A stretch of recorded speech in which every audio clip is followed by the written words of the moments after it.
Hey everybody, it's 12, almost 12:10. We've got a couple announcements, so we're going to get started. I think Randall Flynn from Center. Thanks. Hello, my name is Randall Flam. I'm a student user experience designer at Center. We're working with ATS and their client to develop a documentation website, and we want to make sure we're on the right track. So I'm here to recruit you for some usability tests that we're doing. Next Tuesday, Wednesday, Thursday, we're having 1 hour in-person sessions at Center. If you're interested, you can do our screener, which is in the CHA-Dev Slack announcements channel, or you can talk to me personally. Like I said, in person at Center, which is on 8th and Broad above the chamber, 1 hour, and you will be compensated. So feel free to talk to me or fill out that screener on the Slack channel. Thanks. Thanks, Randall. I got a little bit boomy. And also Joe. Hey, Joe France here. Got a meetup tonight here, small conference room, 5th floor, 6 o'clock. It is the FLOSS, which is a free Libre open source software group. Adam Jemerson will be presenting tonight on GitHub Part 2. Try to be clever, but anyway, we did last time we did a introduction on what is FLOSS and open source and GitHub. Tonight will be basically workshop only. We'll go straight into it. Bring your laptop, get a GitHub account, come learn how to do GitHub, and we'll talk about open source. 6 o'clock tonight, small conference room. All right, awesome. So today we have a speaker all the way from Oak Ridge National Lab, so it's my pleasure to introduce Nathan. Get your mic on.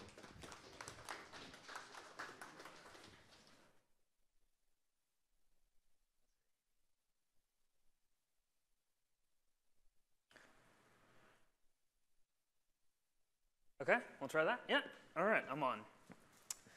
Hello, Chow Devs. My name is Nathan Brewer. As Andrew said, I am here from just up north a little bit, Knoxville area. I'm a postdoctoral researcher employed by the University of Tennessee to work at Oak Ridge National Lab through what's called the Joint Institute for Nuclear Physics and Applications, which is way too long of an affiliation, but that's what it is. So I was here late last year. I was just passing through town. I decided to come hang out for one of the hack nights that was here, and they said, hey, you should come and give a talk about some of the stuff that you're doing. So here I am. I'm going to give a talk about some of the stuff that I'm doing. And I'll be talking to you today about computational tools for exploring Terra Incognita in nuclear physics. And so if you want to know what that means, this is it, right? Inside of every atom, there are protons, there are neutrons, and this is what we know about in blue, and the red stuff is the stuff that we think should exist, but we don't know. So we tried to produce scientific experiments to go, okay, yeah, and try to understand the phenomena that occur far away from where all of our scientific models and ideas were first created, to see if they change or new phenomena emerge, that kind of thing. I'm going to talk to you about my specific projects, and then go through sort of a general case of what it means to try to do nuclear physics. I'm going to try to boil it way down. And then I'm going to talk about certain computational aspects of what we need, and just sort of show you the context for the kinds of tools that we work with. I wanted to bring this here, for example. We always have all kinds of industrial partnerships, so if there's something here that sparks your imagination, that's good for you guys. For me, this is good because I don't always have the opportunity to go through and talk about the nuts and bolts of what I do, and as a postdoctoral researcher, I'm perpetually looking for a job and having to explain, well, what is it that you actually do? So this is a really great opportunity for me, for my personal development. Thank you very much for having me. I want to get a little survey of the room just so I know exactly who I'm talking about. I met a few of you when I was here last, but who works with data science or statistical analysis, anything like that? A couple of hands. Who works with visualization, user interfaces? Okay, a couple of hands. Automation and control software. Okay, good, all right. Machine learning, image processing, anybody do any of? Okay, fewer hands. All right, so I have to do a little bit of all of those things. I'm kind of good, maybe, at some of those things. So the things which I show may not be that sophisticated, but I hope the context for you at least is interesting. And I'm always happy to learn, and maybe we can share resources. So again, I'm really happy to be here. Again, free and open source, yes. The stuff that I'm talking about, if you want to dig into the code, there's not a lot of code in the talk. It's more pictures, because I think that's maybe more meaningful. But if you want to get into some of the nuts and bolts, here's my resources. And I'm starting to put some of these stories up online on the personal website. Okay, so kinds of projects that we do in nuclear physics, right? As it becomes harder and harder to make the things that we want to study, we have to build bigger and bigger atom smashers and electromagnetic separators to take away the things that we're not interested in and just leave us with the stuff that we are interested in. So this is a big cyclotron that's over in Japan on one of the projects that I work with, a big separator beamline here, another one that's a schematic of one that's in Russia that is on a different project that I work on.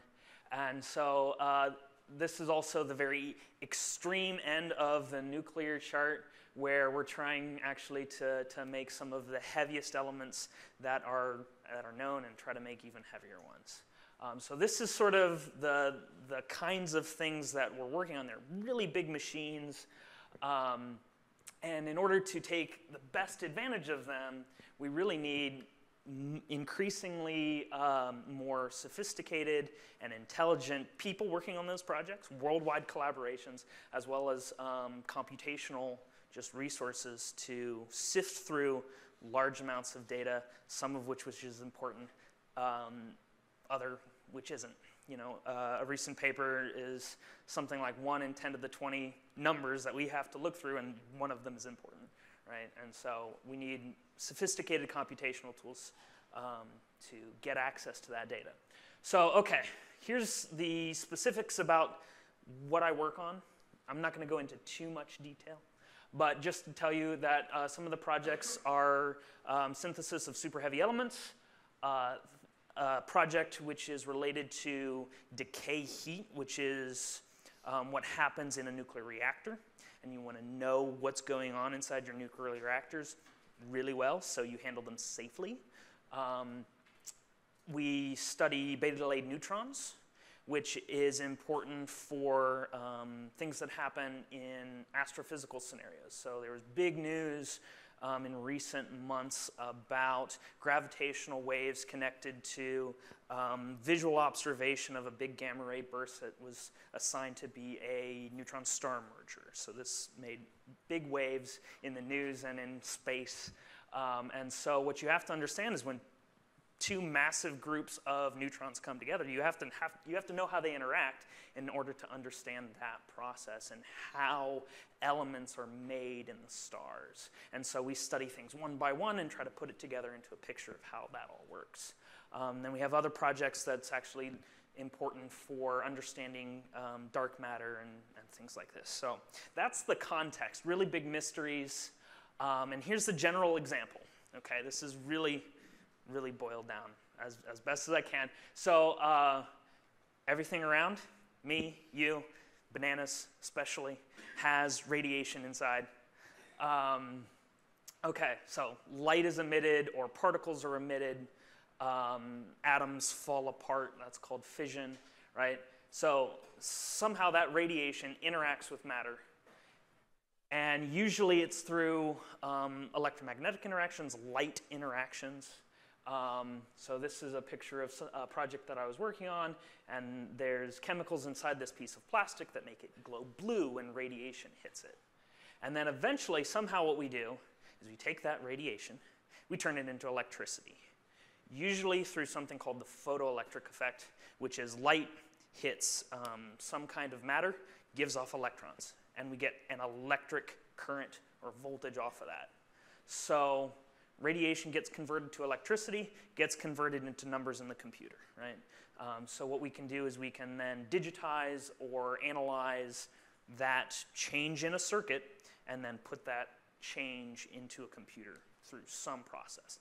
That's the flow in general. And then we take all that and then we just bootstrap, make correlations, and try to infer what's going on. So in another aspect, I realized last year at some point that science is magic that works. If I said this in another way, it would just sound like wizardry. Everything glows in the universe. We look at magic crystals to see what that looks like, and then we make a bunch of predictions based on numerology. But actually, it works, and it's important. So yeah, these are the contexts. Who care? Why does this matter? It matters, as I said in the first case. We've got certain things where we're actually measuring one by one the things that are inside of a nuclear reactor. And what this shows here is the ratio of what you might expect is inside to what you actually would measure if you take into account new measurements, things that got left out of your expectations, and there's excesses at even long times from what you think ought to be there.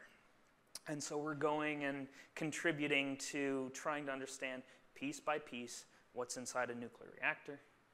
We, in our group, have done studies trying to measure doses for radiotherapy, making sure that those are well known so that if you're going for imaging or therapy at a hospital, you know how much radiation you're getting. Knowing that very well is very important.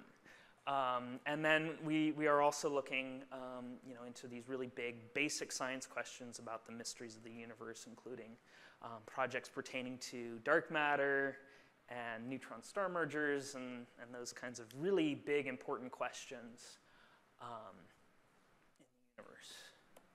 So what do we need computationally to explore Terra Incognita? And this is my metaphor for what we need. We need tools, we need power behind those tools, and we need development for the governance of those tools, right? So this is hardware, firmware, software. We need it all, basically. It's an easy thing to say. Okay, so before I go any further into some of the details, any questions? I kind of built in a lot of space here. So if you have questions about what I do or anything else, now's a good time before I go on. Okay, super. Hopefully I haven't lost you completely already. But so I'm going to show throughout the remainder of this talk examples from analysis visualization software that we use in our group. This is Python powered.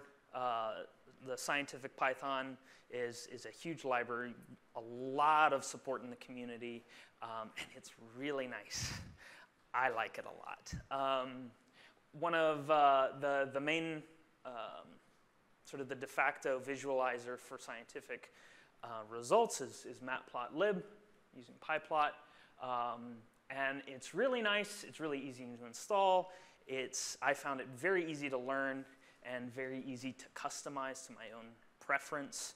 Unfortunately, if you have a lot of data in a big 2D graph even, these kinds of heat maps really struggle because it's trying to keep track of a lot of data points, which it may not need to paint into a graph. And so one of the things that we often need to do is, because we have these big worldwide collaborations, we need to pass graphical information over a network.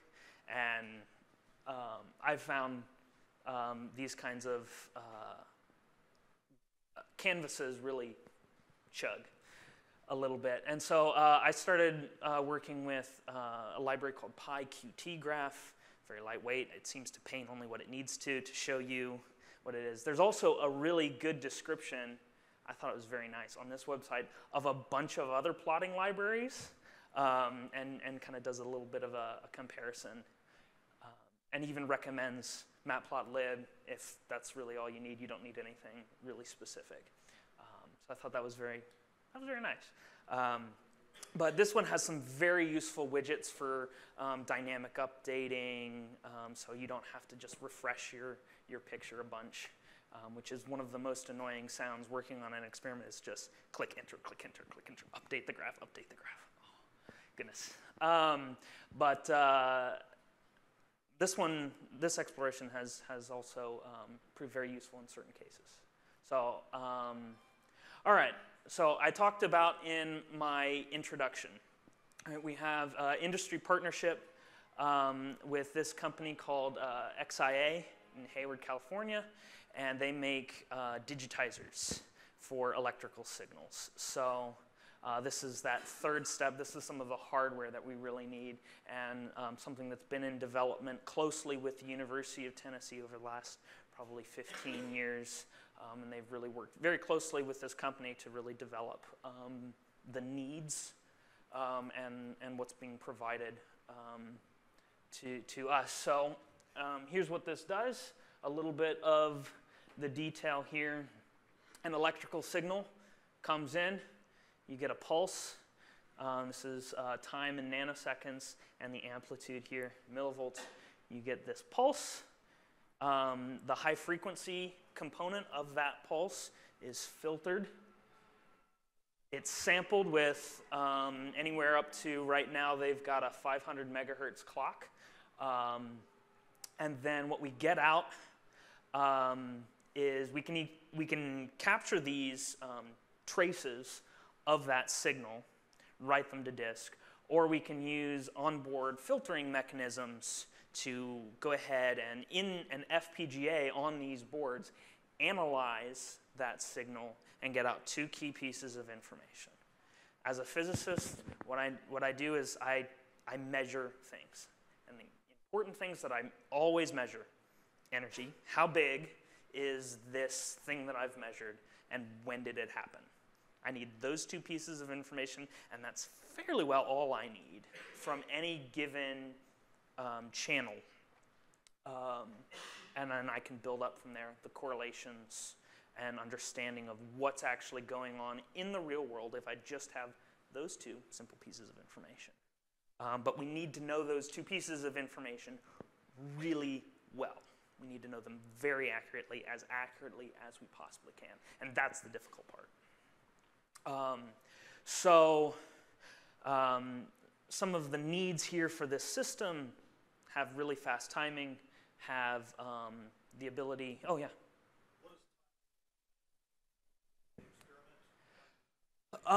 It means several different things. It means a global time. Okay, yeah, sure. So you get it in the mind. Yeah. So the question is, right? What does time mean in that situation?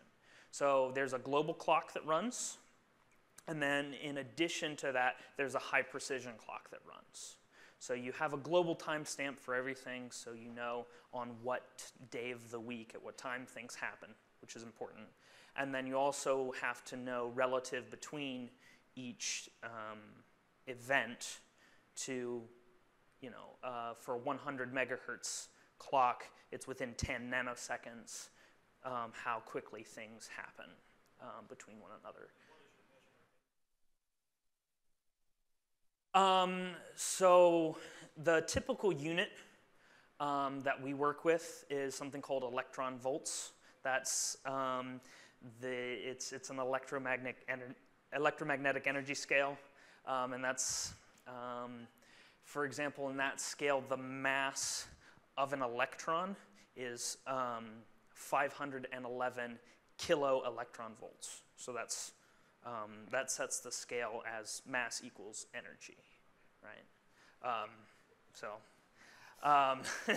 Yeah. Does that connect at all? It's okay. That's the typical unit. Okay. And that's really important to have a high-resolution clock, especially for making correlations. Data comes in very quickly. We'll run it kilohertz, occasionally hundreds or gigahertz data rate that's not even just, or an event rate that's not the data rate. So knowing very precisely when two things happen in correlation with one another is one of the key components of why we need fast clocks. Okay. So here's an example of some of the things that we measure. This is calibration data. So in Russia, at that system, we take 48 calcium, run it through an accelerator, smash it into targets of natural ytterbium, and then what you get out of that is isotopes of thorium. And they have an energy signature that we can identify, and if we collect, for example, the same energy at many different times, right, we can get something like a radioactive half-life curve, because there is a probability that it will happen soon after we detect it, and a lower probability that it will happen later. And that's what gives us this statistical curve, because radioactive decay is a statistical process. If we collect several energies at similar time differences, we can get correlations. So we can say that we had, out of the accelerator, something hit our detector, and then we watched that same physical location where something hit our detector, and later something else happened before something else hit there. So we know that that's a decay. And so what we can do is we can go and look, and several decays after, we can make an identification of what exactly that was, because it has a unique energy signature and it has a unique time signature. In the span of all the other things that we could possibly make, these things are unique and they're identifiable. But we need to know very well what that energy is, what that time is. Yeah, sure. So, yeah. Mm-hmm.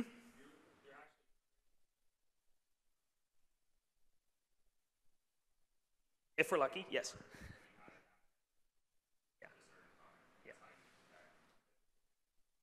Yes. Yeah, that's right. So actually, I can show that in a little bit more detail earlier on. So this is here. This is that same system that we'd use. So a projectile would come into a target.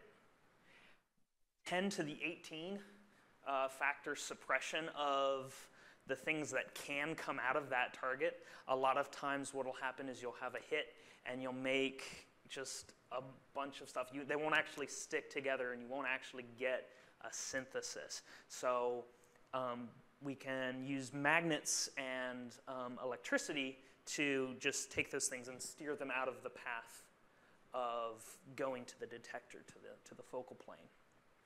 And so that's what we call recoils, and those go into the detection system. And we have some wire counters that if something passes through and it says, oh, hey, something came through the beam line. And then it hits in a detector here and says, okay, we've got something in a physical location that's now not coming down this pathway. And we can watch that physical location and say, oh, something happened again in that same place without another detection here at a trigger. So that's really that pathway of how you get reactions down into a verified detection. Yeah.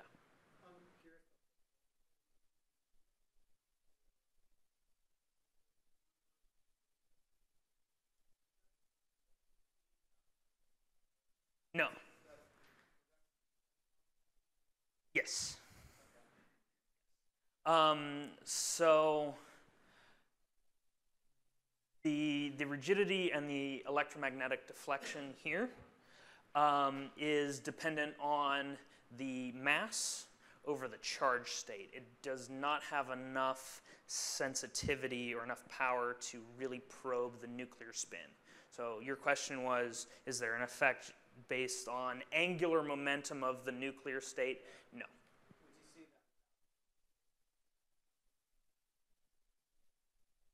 So you're saying you would need a different kind of magnetic setup to be able to probe the nuclear spin.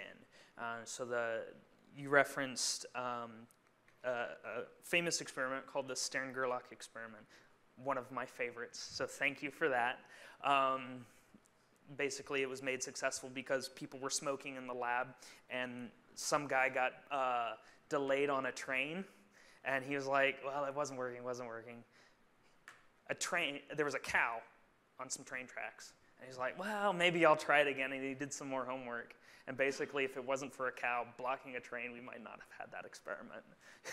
It's one of my favorite historical stories about that. But it was a specific magnet setup that lets you discern spin up or spin down for a particle. And it was a very specific setup, and it's not the same kind of setup that we have here. Yeah.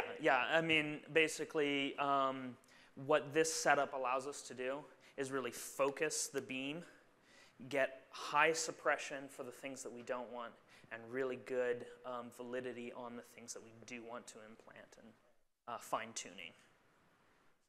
Good? All right. These are great questions. Yeah. Oh, yeah, great. I'll show you a picture. Let's see. Oh, come on, it's in here somewhere. I know it is. Oh, it's not till later. Okay. So yeah, so this is the detector here. It's 5 by 13 centimeters. Oh, it's roughly that big. And then it's highly segmented into millimeter strips, 48 by 128. And so this is actually the largest single wafer of silicon that we, again, cooperated with the manufacturer to produce. Now there's another one of these in China as well. Good? Okay, that was for later. No, that's all right. Yeah.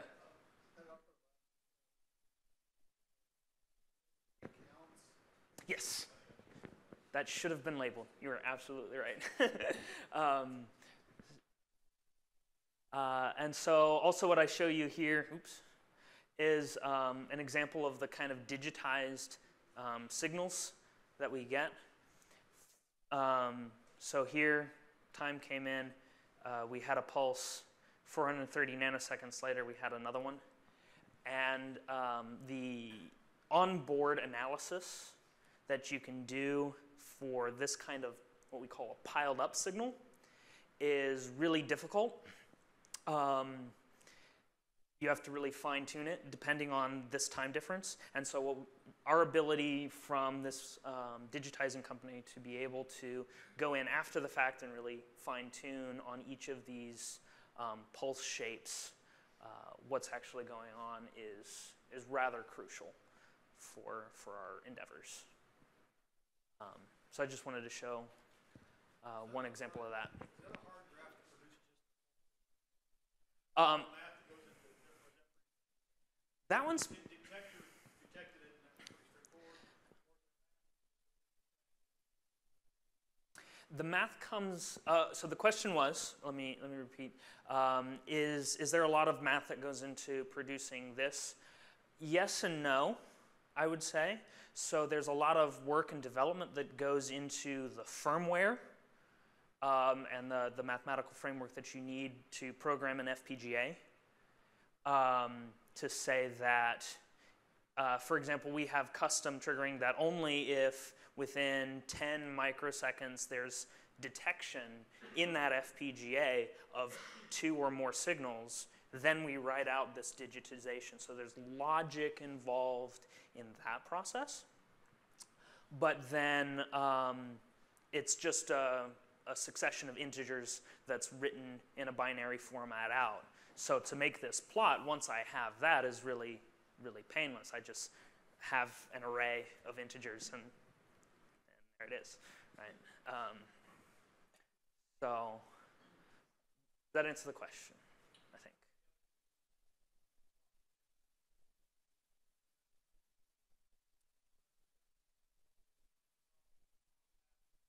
Ah, yes.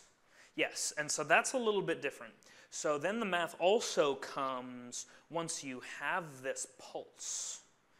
Then what you want to do is try to interpret that pulse and connect it back to an energy that you know from some sort of calibration. And that takes some math. And that process is called trapezoidal filtering. That's the most common method of taking two samples and taking the difference between two running averages. That's basically the way to think about that. If you take the difference between two running averages, the result is something that looks like a trapezoid, and that's the name. And the height of that trapezoid is directly interpretable as energy. And there's a bit of math behind that, yeah. Yeah. So, well, like I said, so this is coming from a company. They do a lot of things, but we specifically, this professor at the University of Tennessee, Knoxville, has been working over the past 15 years through, they started with revision A, now they're to revision F on the power that is needed for these boards. 15 years is sort of how long it has been developing, and it continues to. There's also another company called Kmeans, C-A-E-N, which does a lot of this work as well. Okay. So I did want to mention what's the result of all of this is eventually you can build up a framework once you know lots of energies and times of these kinds of decay chains that I was showing in the previous figure, and how all these things connect, first making maybe something here, then making this one and seeing it decay to the one you made previously, and then making your way up to heavier and heavier systems. You can really know what it is that you've created and how it all connects together. And one of the main impacts of this, which is really exciting for scientists, is this figure right here, which shows that for different isotopes, as you add more and more neutrons to that same isotope, that same system with the same number of protons, you see that their half-lives, their statistical half-life is getting longer and longer. It means they're getting more and more stable, and there's a hope that somewhere out here, either at proton number 114 and neutron number 184, which is somewhere over here off scale, or even going to heavier and heavier systems, something like element 122, 124, you might get something that is significantly long-lived, that you don't just make it and it disappears. You know, for example, in a fraction of a millisecond, which is... That's an open question. The next thing you would do after you find something that is significantly long-lived, you can think about making more than one, right? And you eventually can start to think about what would it take for you to make something that you can measure the chemistry of, for example, first of all. And then you can, move on from there. If there is anything that you can do with those is a big question for the far future, because right now it's taking even more bigger accelerators, bigger separators to even try to measure something getting close to that direction.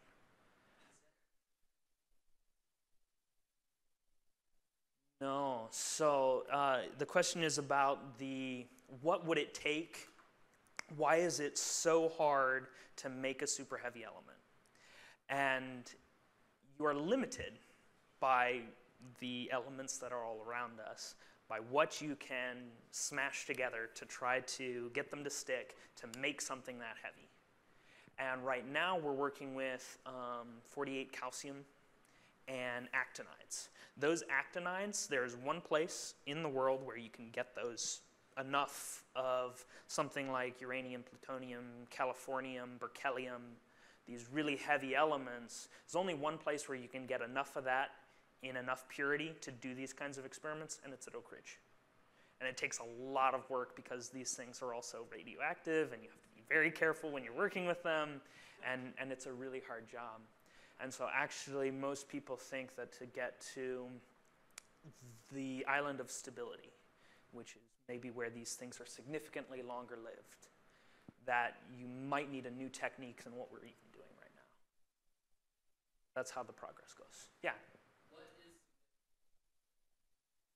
That is also an excellent question. What does it mean, the island of stability? What is significantly long-lived? And that's an open question.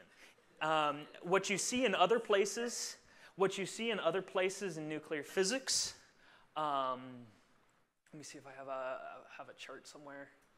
Yeah, no, it's all the way back here, right? Is that you see that there are unique combinations of protons and neutrons which give you an enhanced effect just from the quantum mechanics that's going on at the heart of atoms, that it becomes the changes of half-life between one system and adding an extra particle in are dramatic. It changes by orders of magnitude, right?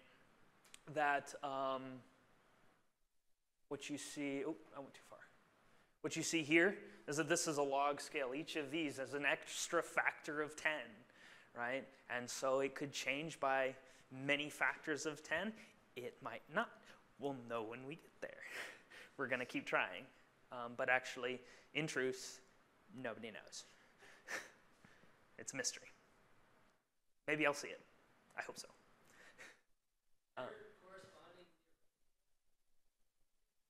Absolutely. There is corresponding theoretical work to this experimental work. There has to be. Otherwise, we have our heads in a bit of a fog to understand what two things do we need to put together to make something very heavy, and what's the likelihood that we'll be successful. So for our experimental planning purposes, we need strong theoretical input, but especially at this end of the nuclear chart, there's not a lot to go on. So it's really difficult. Okay. Great questions, you guys. Yeah.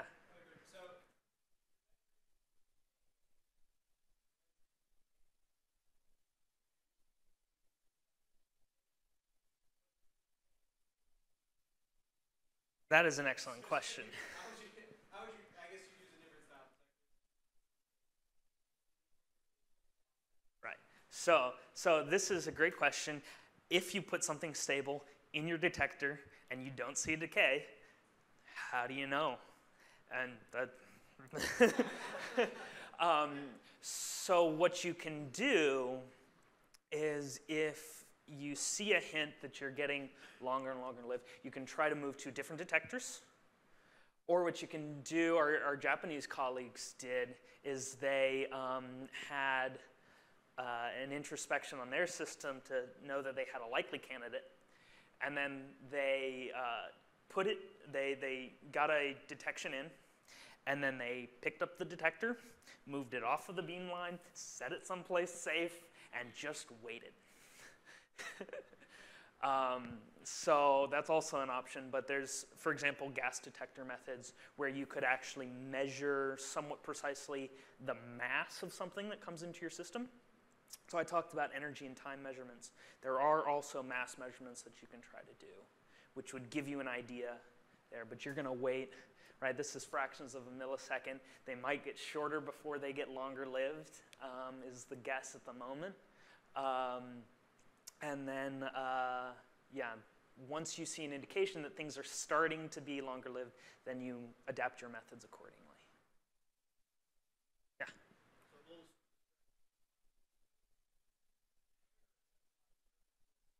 Yeah.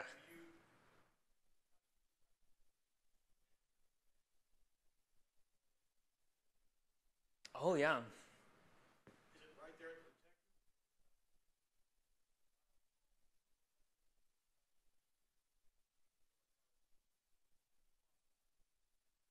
That's right. So there is cable delay.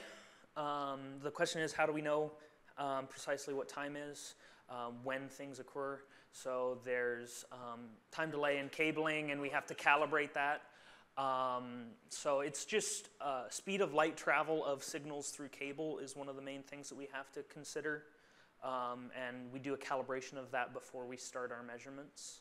And then other things are regulated in accurate time within, for example, those digitizers. And there's synchronization. If we have different systems, we have to tie them together and synchronize them. But that's...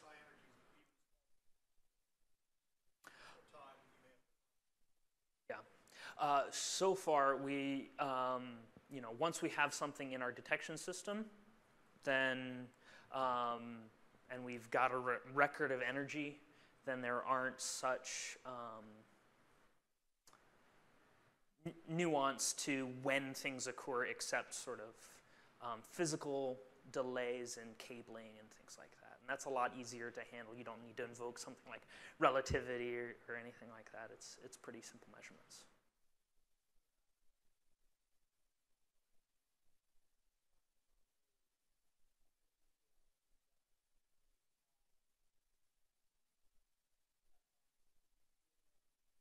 Oh, yeah. Yeah.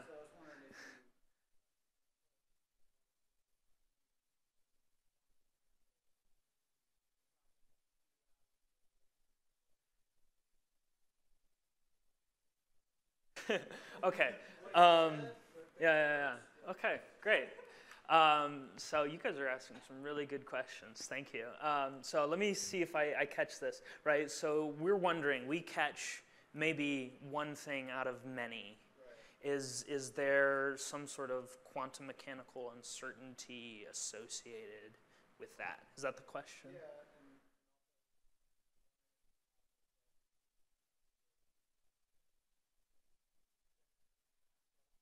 Yeah. Maybe we can talk after, because I'm not entirely sure what you're asking. Okay, fine.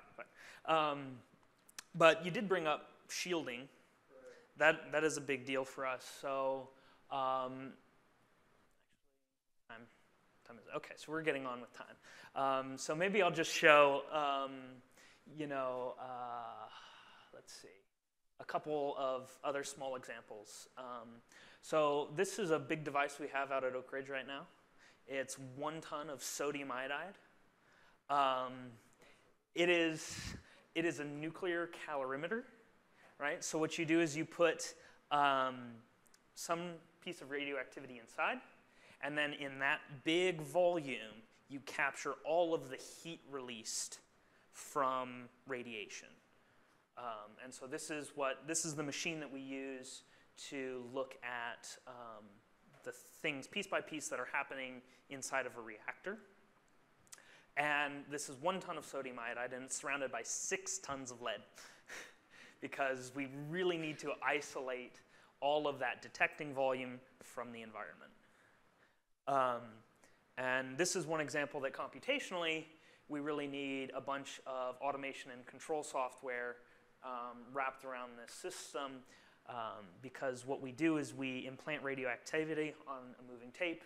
We have motor controls. We have beam controls to stop the beam from continuing to come in. And we also have laser controls, thermometer readings. For other systems, we have liquid nitrogen that's controlled by this system. And it has to understand what the thermometers are doing so that we understand that we're cooling properly and things like that. That's kind of how it looks like in real life. This is the tape control. We've got some detectors sitting out here, but this is a big thing. That's about like 2 meters tall, I think. And then the smiley face is some just black electrical tape on lead. Well, it's a lab space. We have to brighten it up somehow, right? So, then this is a beam line here that comes in and gives us radioactivity inside. it's a lot of disparate systems that have to talk to one another. This is currently in C. I'm working on translating that into Python. We use these nice little things, which are called labjacks, and they have a nice API that we can talk to and communicate with, power supplies to this system, things like that. And it's a lot to get talking to one another. But these kinds of consumer grade even, just little portable input-output systems are really useful for developing something quickly in situ, which is often a need. So I thought I would show that off. And one of the last things I kind of wanted to mention, which was a fun little project that I was working on, is that, you're like, well, why might a scientist need something like machine learning or at sophisticated levels or sort of simplistic levels? And one of the things is, here's this detection system that I showed earlier, where we use that in these super heavy element studies. And this has many pixels in it.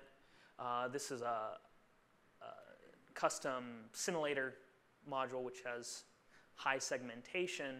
And then what you're actually doing is you're creating an image about where things are happening inside your detector. And since you're making an image, well, I had the thought, well, maybe there's connections to image processing that you can draw in to these kinds of things. So I'm going to show you one example, again from the super heavy element studies, where you have something that implants in a very small millimeter by millimeter pixel in one detector, but then some of that energy leaves, it escapes that detector and implants into this silicon box that surrounds that detector. So there's energy share. And so what these are here, these are lines of a constant sum. And if in this particular system, because you want a real implantation with a real energy share in that silicon box, it's not easy to calibrate that silicon box, because you can't just shine something on that and have a calibration, because that calibration might be slightly different than real escaped activity. And so this is the energy implanted in a silicon. This is the energy that is recorded in that box. And when I first joined the group, the way was to just scan the data, try your best calibration, and then scan again, right? You had to go through it recursively. And I developed a clustering algorithm which uses K lines means. I don't know, is that something that's discernible to you? Ish. So Kmeans is a clustering algorithm. This is used data science. You can use it for numerical data or non-numerical data. And basically what you do is you recursively minimize the distance in some group of sets to some set of means. And you can, that's what K is. K is just some number of means. Yeah. Right. Sure. Yes. Yes. Yes.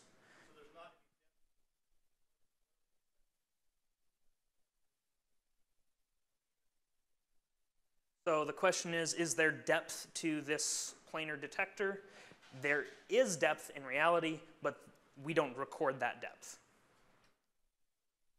We don't have that information. Mm-hmm.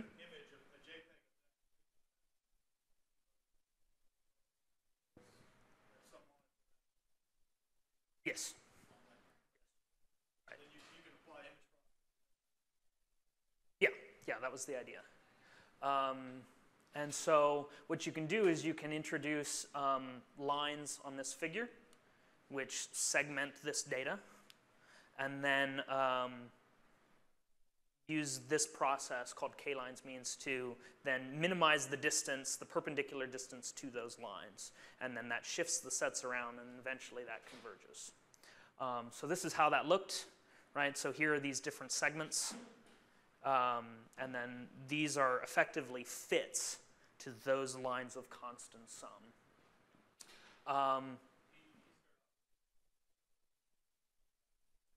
So one of the important things with a K-means algorithm is you can find local minima very quickly and easily, but global ones are hard to find. So if you want to do this minimization procedure, what you have to do is actually have in a loop many different starting conditions and then see how it all converges. So the nice thing about this is there's probably about 9 or 10 real lines in here, but I could say that actually just fit it with 3, and it still converged for a variety of initial conditions in about 5 iterations of the algorithm. And so it was really fast, and I could put this actually on board. Yeah, you have a question? Mm-hmm.